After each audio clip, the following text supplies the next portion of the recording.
챕터 15. 신뢰는 종이에 남지 않는다. 에피소드 1. 깨진 도장, 무너진 약속. 사무실 한쪽 벽에 걸린 시계가 묘하게 느리게 움직이고 있었다. 초침은 분명 앞으로 나아가고 있는데 대호에게는 마치 같은 자리를 맴도는 것처럼 보였다. 오후 3시. 베트남 바이어와의 계약이 최종적으로 파기되었다는 소식이 이메일로 날아들었다. 짧고 차가운 문장. Due to internal decision, we will not proceed with the contract. 대호는 그 문장을 몇 번이고 읽었다. 이미 여러 차례 서명과 도장까지 오간 상황이었다. 심지어 계약 조건에 대한 세부 합의까지 마무리되었는데 불과 한 줄짜리 통보로 모든 것이 무너져 버린 것이다. 책상 위에 놓인 계약서를 받아보았다. 회사 도장과 바이어 측의 도장이 나란히 찍혀있는 문서.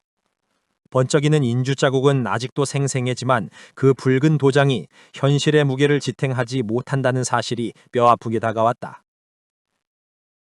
직원들은 소식을 듣자마자 술렁였다. 대표님, 이건 완전히 당한 겁니다. 법적으로 대응할 수 있지 않나요? 계약서가 있는데 이렇게 일방적으로 파기하는 게 가능합니까? 팀장 한 명이 목소리를 높였다. 애초에 너무 사람만 믿은 거 아닙니까? 계약 조건을 좀 더 철저히 묶어놨어야죠. 대호는 잠시 눈을 감았다. 자신도 그 부분을 모르지 않았다. 하지만 거래를 성사시키는 과정에서 종이 위의 조항보다 상대의 진심을 믿고 싶었다. 여러 번 만난 담당자는 성실해 보였고 서로 웃으며 악수했던 순간들이 아직도 선명했다. 대표님, 이번에 들어올 자금으로 공장 라인을 증설하기로 했잖아요. 이거 어떡합니까?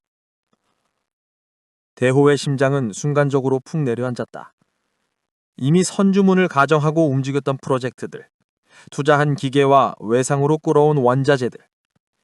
계약 파기로 인한 파장은 단순히 한 건의 손실이 아니었다. 회사의 숨통을 조이는 올가미가 될 수도 있었다. 그날 저녁 사무실 불은 쉽게 꺼지지 않았다. 직원 몇 명은 남아 계산기를 두드리고 다른 몇 명은 법무법인에 연락할 방도를 찾고 있었다.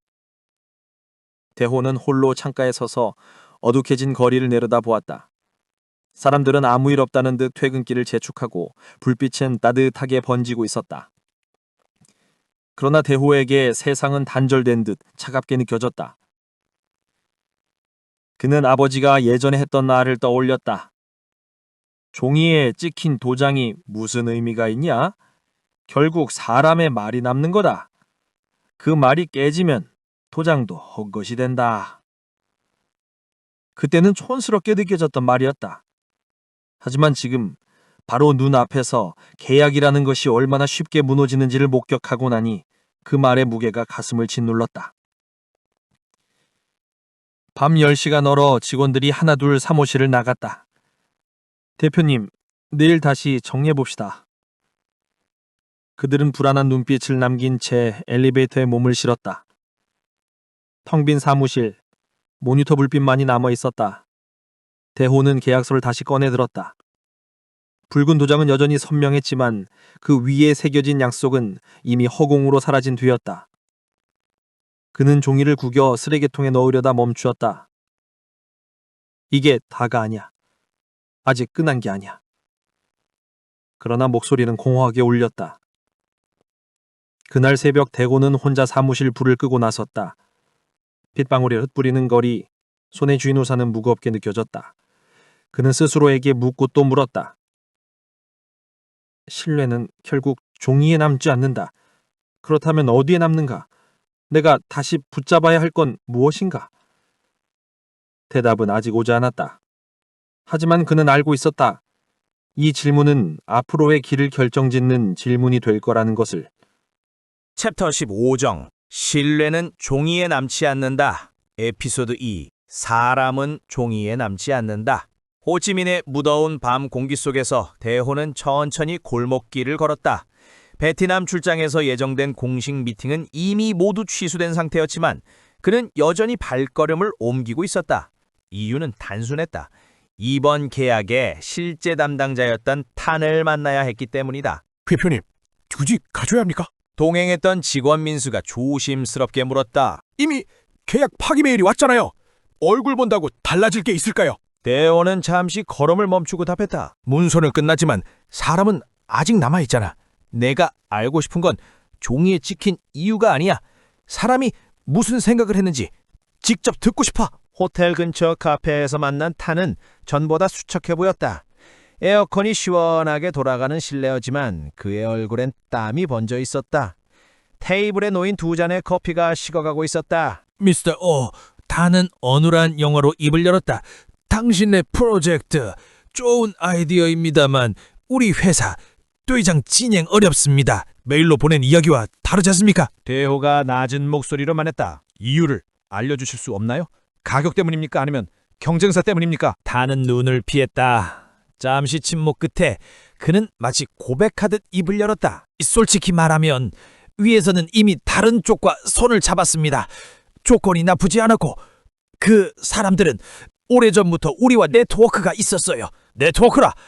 결국 사람과 사람의 관계군요.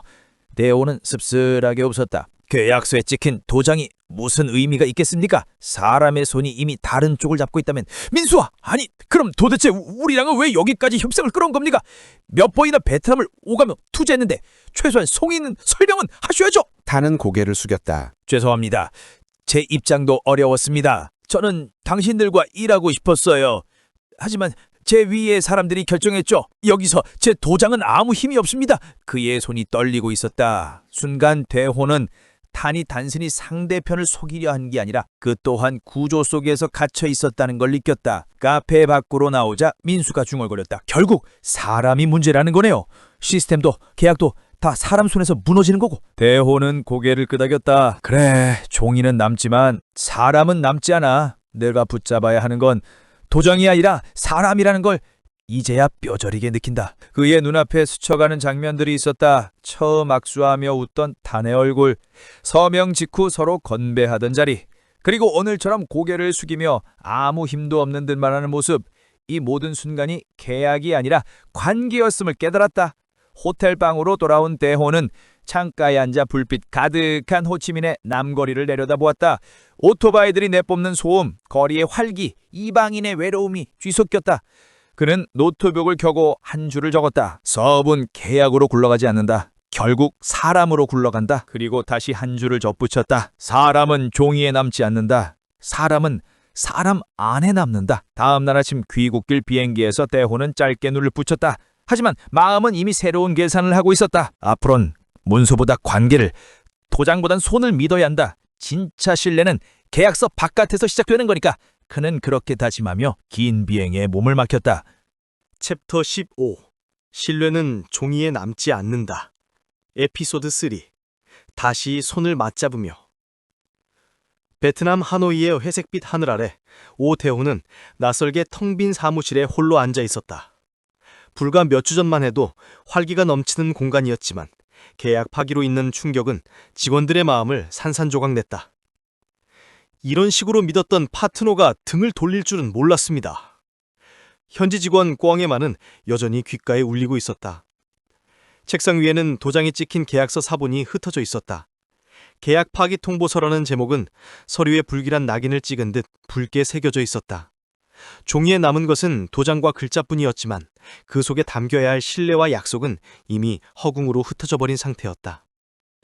그날 밤 대호는 깊은 고민에 빠졌다. 종이 계약서가 사람을 지켜주지 않는다면 무엇이 사람을 묶어주는가? 오랜 시간 몸담아온 사업 세계에서 그는 수없이 많은 계약을 체결했고 그만큼 파기도 경험했지만 이번만큼 허탈했던 적은 없었다. 그것은 단순히 돈의 문제가 아니었다. 함께 미래를 이야기하며 술잔을 나누던 사람들이 하루아침에 돌아서버린 현실이 그를 무너뜨렸다. 며칠 후 대호는 베트남 현지 파트너였던 남휜 회장을 다시 만났다. 예전 같으면 서로 어깨를 두드리며 환하게 웃었을 두 사람이었지만 오늘은 공기의 무대가 달랐다. 작은 카페에 앉아 커피잔을 앞에 둔 채 두 사람은 쉽사리 말을 꺼내지 못했다. 대호씨, 미안하오. 남휜이 먼저 입을 열었다. 그의 얼굴에는 미묘한 쓸쓸함이 묻어났다. 우리가 한 약속을 깨트린 건 변명의 여지가 없소. 하지만 당신도 알다시피 요즘 상황이... 압니다. 대우가 끄덕였다. 한국 기업으로부터 압박도 있었겠지요. 현지 정치적 사정도 얽혔을 테고요. 하지만 남 회장, 결국 중요한 건 우리 둘이 오랫동안 쌓아온 믿음 아닙니까? 남희는 잠시 침묵하다가 한숨을 내쉬었다. 종이 위에 특힌 도장은 지켜지지 않았지만 그렇다고 우리가 함께할 시간까지 무너지는 건 아니라고 생각하오. 그 순간 대우의 마음속에 오묘한 감정이 스쳤다. 종이는 찢어지고 계약은 깨졌지만 사람의 관계는 다시 이어붙일 수 있다는 가능성. 그것이야말로 이 위기에서 얻을 수 있는 유일한 희망 같았다. 며칠 후 대우는 직원들을 불러 모았다. 작은 회의실에는 침묵과 긴장만이 감돌았다. 그는 조용히 말했다. 여러분, 계약은 무너졌습니다. 하지만 우리가 함께한 시간은 무너지지 않았습니다. 우리가 믿었던 건 종이가 아니라 서로였습니다. 저는 다시 손을 내밀 겁니다. 상대가 잡지 않더라도 우리는 잡을 준비를 해야 합니다. 직원들은 고개를 숙인 채 그의 말을 들었다. 그중 꿩이 손을 들며 물었다. 사장님, 배신한 사람들에게 다시 손을 내밀 수 있습니까? 배호는 잠시 침묵하다가 대답했다. 손을 내민다고 해서 반드시 용서하는 것 아닙니다. 하지만 손을 내밀지 않으면 우린 더 이상 앞으로 나아갈 수 없습니다. 신류는 종이에 남지 않고 사람 사이에만 남는 것이니까요. 그 순간 회의실은 고요했지만 분위기는 전과 달라졌다. 상처받은 마음속에 작은 불씨가 피어오르는 듯했다. 시간은 흘러 대호는 남흰 회장을 비롯한 현지 파트너들과 다시 만났다. 이번에는 호텔의 작은 연회장이었다. 그곳에서 대호는 한국에서 가져온 선물을 꺼냈다. 종이 서류 대신 작은 나무 조각을 깎아 만든 손 모양의 조각품이었다. 두 손이 서로를 잡는 형상이었다. 이건 한국에서 장인이 깎은 나무입니다. 대호가 말했다. 종이는 찢어지만 나무는 세월을 견딥니다. 저는 다시 우리의 손을 맞잡기를 원합니다. 계약서나 있느라 이 손처럼요. 남희는 조각품을 한참 바라보다가 자리에서 일어나 대호의 손을 꼭 잡았다. 대호 씨, 당신은 종이에 남지 않은 신뢰를 믿는 사람이군. 나도 그 믿음을 받아들이겠소. 순간 회의장 안의 공기는 다시 따뜻해졌다. 함께 모인 직원들과 관계자들의 표정에서도 경계심은 조금씩 사라졌다. 그날 밤 대호는 호텔 창가에 서서 한오이의 불빛을 내려다보았다. 유리창이 불진 그의 얼굴은 지쳐 있었지만 동시에 다시 걸어갈 힘을 찾은 듯 보였다. 계약은 깨질 수 있고 약속은 무너질 수 있다. 그러나 사람과 사람 사이의 손은 다시 맞잡을 수 있다. 다시 시작할 수 있다. 그는 조용히 중얼거렸다. 그 말은 단순한 위로가 아니었다. 이제 그는 알고 있었다. 종이에 남는 신뢰는 언젠가 사라지지만 사람 사이에 남는 신뢰는 시간이 흘러도 이어질 수 있다는 것을. 그리고 그 손을 맞잡는 순간 새로운 길이 열릴 수 있다는 것도.